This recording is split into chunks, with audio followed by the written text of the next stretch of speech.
everyone, welcome to my channel, or welcome back to my channel. I'm in the middle of chapter 6 and I will continue right away. I don't think she actually had to go because now she's fine, now that she's out of the cage, so I'm going to continue trying to record this. Anyways, Harry watched the girl and her mother disappear as the train rounded the corner. Houses flashed past the window. Harry felt a great leap of excitement. He didn't know what was going on, what he was going to, but it had to be better than what he was leaving behind. The door of the compartment slid open and the youngest red-headed boy came in. "Anyone sitting there?" he asked, pointing at a seat opposite Harry. Everywhere else was full. Harry shook his head and the boy sat down. He glanced at Harry and then looked quickly out of the window, pretending he didn't look. Harry saw he still had a black mark on his nose. "Hey, Ron." The twins were back. "Listen, we're going down to the middle of the train. Lee Jordan's got a giant tarantula down there." "Right," mumbled Ron. "Harry," said the other twin. "Did we introduce ourselves? Fred and George Weasley. And this is Ron, our brother. See you later." "Then, bye," said Harry and Ron. The twins slid the compartment door shut behind them. "Are you really Harry Potter?" Ron blurted out. Harry nodded. "Oh, well, I thought it might be one of Fred and George's jokes," said Ron. "And have you really got, He pointed at Harry's forehead. Harry pulled back his bangs to show the lightning scar. Ron stared. "So, that's where you-know-who?" "Yes," said Harry, "but I can't remember it." "Nothing?" said Ron eagerly. "Well, I remember a lot of green light, but nothing else." "Wow," said Ron. He sat and stared at Harry for a few moments. Then, as though he had suddenly realized what he was doing, he looked quickly out of the window again. "Are all your family wizards?" asked Harry, who found Ron just as interesting as Ron found him. Yes, I think so," said Ron. "I think Mom's got a second cousin who's an accountant, but we never talk about him. So you must know loads of magic already." The Weasleys were clearly one of the old wizarding families the pale boy in Diagon Alley had talked about. "I heard you went to live with Muggles," said Ron. "What are they like?" "Horrible. Well, not all of them. My aunt and uncle and cousin are, though. Wish I'd had 3 wizard brothers." "5, said Ron. For some reason he was looking gloomy. "I'm the 6th in our family to go to Hogwarts. You could say I've got a lot to live up to. Bill and Charlie have already left. Bill was head boy and Charlie was captain of Quidditch. Now Percy's a prefect. Fred and George mess around a lot, but they still get really good marks and everyone thinks they're really funny. Everyone expects me to do as well as the others. But if I do, it's no big deal because they did it first. You never get anything new either, with 5 brothers. I've got Bill's old robes, Charlie's old wand, and Percy's old rat." Ron reached inside his jacket and pulled out a fat gray rat, which was asleep. "His name's Scabbers. He's useless. He hardly ever wakes up. Percy got an owl from my dad for being made a prefect, but they couldn't afford. I got Scabbers instead." Ron's ears went pink. He seemed to think he had said too much because he went back to staring out of the window. Harry didn't think there was anything wrong with not being able to afford an owl. After all, he'd never really had money in his life until a month ago, and he told Ron so, all about having to wear Dudley's old clothes and never getting proper birthday presents. It seemed to cheer Ron up. "And until Hagrid told me, I didn't know anything about the wizarding world or anything about my parents or Voldemort." Ron gasped. "What?" said Harry. "You said you-know-whose name," said Ron, sounding both shocked and impressed. "I'd thought you, of all people. I'm not trying to be brave or anything, saying the name," said Harry. "I just never knew you shouldn't. See what I mean? I've got loads to learn. I bet," he added, voicing for the first time something that had been worrying him a lot lately, "I bet I'm the worst in the class." "You won't be. There's loads of people who came from Muggle families, and they learned quick enough." While they had been talking, the train had carried them out of London. Now, they were speeding past fields full of cows and sheep. They were quiet for a time, watching the fields and lanes flick past. Around 12:30, there was a great clattering outside in the corridor, and a smiling, dimpled woman slid back their door and said, "Anything off the cart, dears?" Harry, who hadn't had any breakfast, leapt to his feet, but Ron's ears went pink again, and he muttered that he brought sandwiches. Harry went out into the corridor. He had never had any money for candy and the Dursleys, and now that he had pockets rattling with gold and silver, he was ready to buy as many Mars bars as he could carry. But the woman didn't have Mars bars. What she did have were Bertie Bott's every flavored beans, Drubel's best blowing gum, chocolate frogs, pumpkin pasties, cauldron cakes, licorice wands, and a number of other strange things Harry had never seen in his life. Not wanting to miss anything, he got some of everything and paid the woman 11 silver sickles and 7 bronze nuts. Ron stared as Harry brought it all back into the compartment and tipped it onto an empty seat. "Hungry, are you?" "Starving," said Harry, taking a large bite out of a pumpkin pasty. Ron had taken out a lumpy package and unwrapped it. There were 4 sandwiches inside. He pulled one of them apart and said, "She always forgets I don't like roast beef or corned beef." "Swap you for one of these," said Harry, holding up a pasty. "Go on." "You don't want this. It's all dry," said Ron. "She hasn't got much time," he added quickly. "With 5 of us." Have a pasty, said Ron, who had never had anything to share before, or, indeed, anyone to share it with. It was a nice feeling sitting there with Ron, eating their way through all of Harry's pasties, cakes, and candies. The sandwiches lay forgotten. What are these? Harry asked Ron, holding up a package of chocolate frogs. They're not really frogs, are they? He was starting to feel that nothing would surprise him. No, said Ron, but see what the card is. I'm missing Agrippa. What? Oh, of course you wouldn't know. Chocolate frogs have cards inside them, you know, to collect. Famous witches and wizards. I've got about 500, but I haven't got Agrippa or Ptolemy. Harry unwrapped his chocolate frog and picked up the card. It showed a man's face. He wore half-moon glasses, had long, crooked nose, and flowing silver hair, beard, and mustache.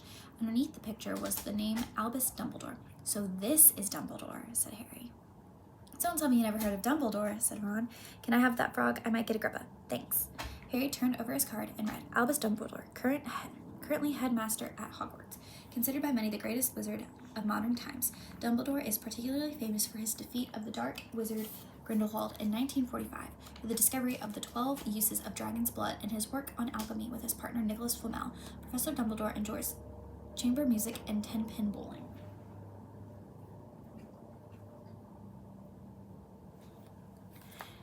Sorry, she's tearing up another toy. Harry turned the card back over and saw, to his astonishment, that Dumbledore's face had disappeared. He's gone. Well, you can't expect him to hang around all day, said Ron. He'll be back. No, I've got Morgana again. I've got about 6 of her. Do you want it? You could start collecting. Ron's eyes strayed to the pile of chocolate frogs waiting to be unwrapped. Help yourself, said Harry. But in, the Muggle world, people just say, put in photos. Do they? What, they don't move at all? Ron sounded amazed. Weird. Harry stared as Dumbledore settled back into the picture on his card and gave him a small smile. Ron was more interested in eating the frogs than looking at the famous witches and wizard cards, but Harry couldn't keep his eyes off of them. Soon, he had not only Dumbledore and Morgana, but Hengist of Woodcroft, Alberic Grunion, Cirque, Paraclesis, and Merlin. He finally tore his eyes away from the Druidess Cleodna,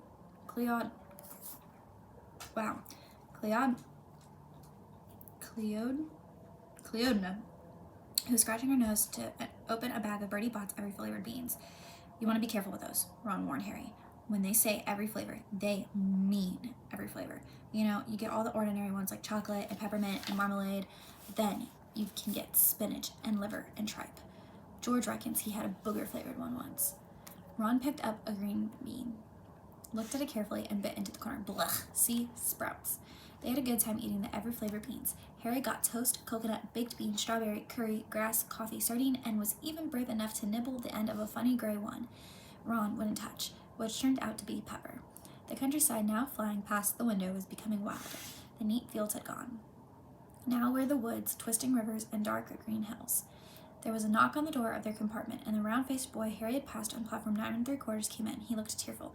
Sorry, he said, but have you seen a toad at all?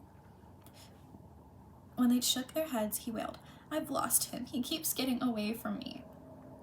He'll turn up, said Harry. Yes, said the boy miserably. Well, if you see him. He left. Don't know why he's so bothered, said Ron. If I'd brought a toad, I'd lose it as quick as I could. Mind you, I brought Scabbers, so I can't talk. The rat was still snoozing on Ron's lap. He might have died, and you wouldn't know the difference, said Ron in disgust. I've tried to turn him yellow yesterday to make him more interesting, but the spell didn't work. I'll show you. Look. He rummaged around in his trunk and pulled out a very battered-looking wand. It was chipped in places, and something white was glinting at the end. Unicorn hairs, nearly poking out anyway. He had just raised his wand when the compartment door slid open again. The toadless boy was back, but this time he had a girl with him. She was already wearing her new Hogwarts robes. Has anyone seen a toad? Neville's lost one, she said. She had a bossy sort of voice, lots of bushy brown hair, and rather large front teeth. We've already told him we haven't seen it, said Ron, but the girl wasn't listening. She was looking at the wand in his hand. Oh, are you doing magic? Let's see it then. She sat down. Ron looked taken aback. All right, he cleared his throat. Sunshine daisies, butter mellow, turn this stupid fat rat yellow. He waved his wand, but nothing happened. Scabbard stayed gray and fast asleep. Are you sure that's a real spell? Said the girl. Well, it's not very good, is it? I've tried a few simple spells just for practice, and it's all worked for me. Nobody in my family's magic at all. It was ever such a surprise when I got my letter, but I was ever so pleased. Of course, it's the very best school of witchcraft there is, I've heard. I've learned all of our course books by heart, of course. I just hope it will be enough. I'm Hermione Granger, by the way. And who are you? She said this all very fast. Harry looked at Ron and was relieved to see by his stunned face that he hadn't learned all the course books by heart either. I'm Ron Weasley, Ron muttered. Harry Potter, said Harry. Are you really? Said Hermione. I know all about you, of course. I got a few extra books for background reading, and you're in the modern magical history and the rise and fall of the dark arts and great wizarding events in the 20th century. Am I? Said Harry, feeling dazed. Goodness, didn't you know? I'd have found out everything I could if it was me, said Hermione. Do either of you know what house you'll be in? I've been asking around, and I hope I'm in Gryffindor. It sounds by far the best. I heard Dumbledore himself was in it, but I suppose Ravenclaw wouldn't be too bad. Anyway, we better go and look for Neville's toad. You two had better change, and I expect we'll be there soon. Lainey.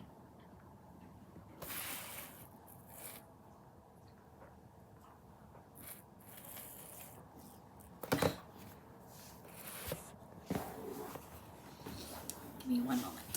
Lainey.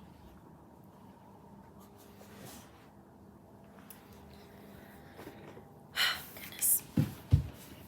Nothing like her chewing on stuffed animals to threaten a vet bill. Anyways, sorry.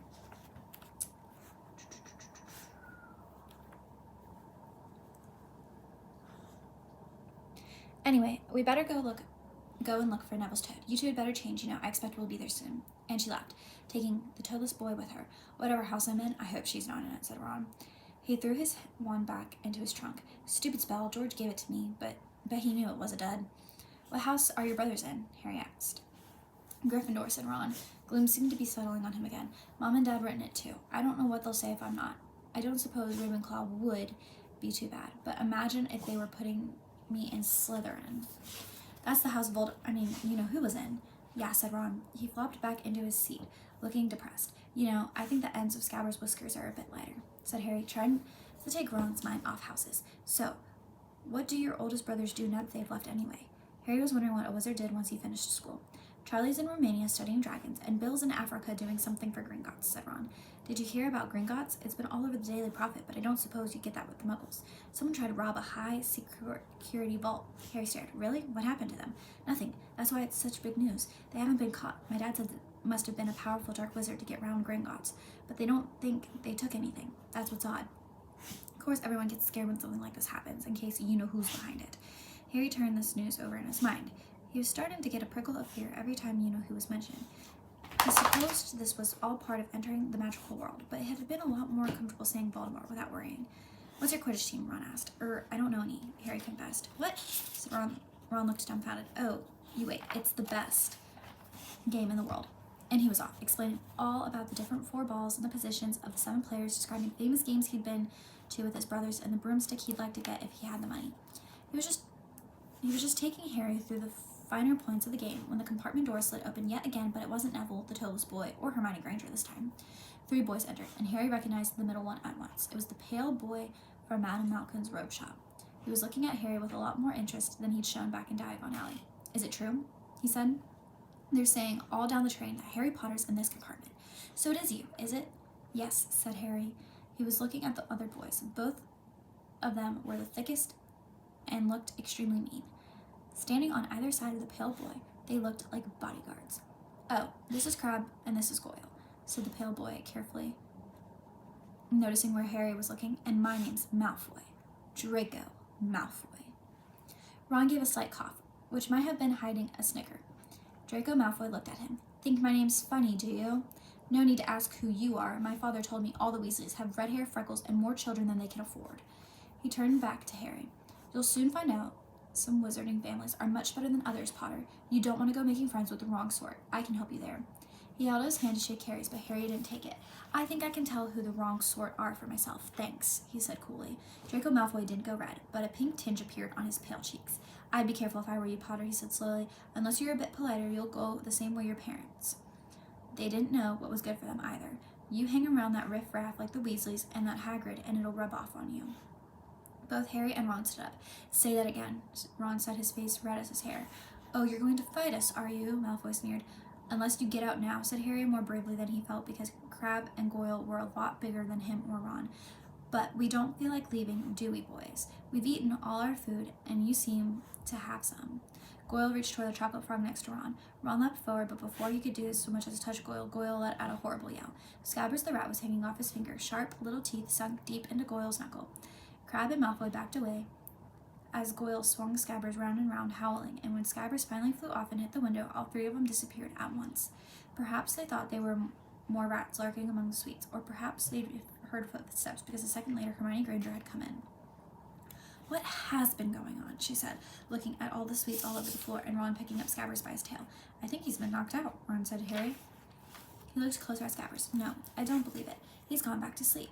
And so he had. "You've met Malfoy before?" Harry explained their meeting in Diagon Alley. "I've heard of his family," said Ron darkly. "They were some of the first to come back to our side after you-know-who disappeared. Said they'd been bewitched. My dad doesn't believe it. He says Malfoy's father didn't need an excuse to go over to the dark side." He turned to Hermione. "Can we help you with something? You better hurry up and put on your robes. I've been up to the front to ask the conductor, and he says we're nearly there. You haven't been fighting, have you? You'll be in trouble before we even get there." "Scabbers had been fighting, not us," said Ron, scowling at her. "Would you mind leaving while we change?" "All right, I only came in here because people outside were behaving very childishly, racing up and down the corridors," said Hermione in a sniffly voice. "And you've got dirt on your nose, by the way. Did you know?" Ron glared at her as she left. Harry peered out of the window. It was getting dark. He could see mountains and forests under a deep purple sky. The train did seem to be slowing down. He and Ron took off their jackets and pulled out their long black robes. Ron's were a bit short for him. You could see his sneakers underneath them.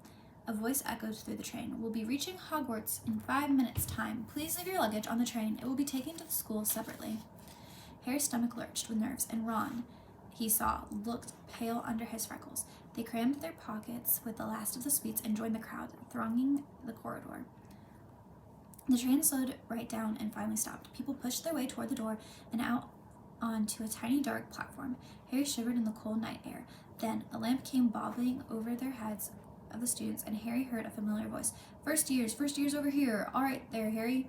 Hagrid's big hairy face beamed over the sea of heads. "Come on, follow me. Any more first years? Mind your step now. First years, follow me." Slipping and stumbling, they followed Hagrid down what seemed to be a steep, narrow path. It was so dark on either side of them that Harry thought there must be thick trees there. Nobody spoke much. Neville, the boy who kept losing his toad, sniffed once or twice. "Yeah, you'll get your first sights of Hogwarts in a sec," Hagrid called over his shoulder. "Just around the bend here." Then there was a loud "ooh." The narrow path had opened suddenly onto the edge of a great black lake, perched atop a high mountain. On the other side, its windows, sparkling with the starry sky, was a vast castle with many turrets and towers. "No more four in a boat," Hagrid called, pointing to a fleet of little boats sitting in the water by the shore. Harry and Ron were followed into the boat by Neville and Hermione. "Everyone in?" shouted Hagrid, who had a boat to himself. "Right then, forward!" And the fleet of little boats moved off all at once, gliding across the lake, which was as smooth as glass. Everyone was silent, staring up at the great castle overhead. It towered over them, and they sailed nearer and nearer to the cliff on which it stood. "Heads down!" yelled Hagrid as the first boats reached the cliff.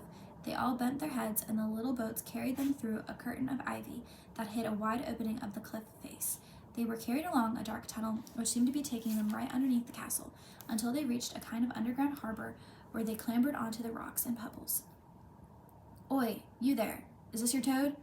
said Hagrid, who was checking the boats as people climbed out of them. "Trevor!" cried Neville blissfully, holding out his hands. Then they clambered up the passageway in the rock after Hagrid's lamp, coming out at last onto smooth, damp grass right in the shadow of the castle. They walked up the flight of stone steps and crowded around the huge oak front door. "Everyone here? You there? Still got your toad?" Hagrid raised a gigantic fist and knocked 3 times on the castle door. All right, that is the end of chapter 6. I will see you in chapter 7. We're finally getting into the castle, and things will really start to pick up from here on out. I hope you have an amazing day, and I'll see you in the next video. Bye!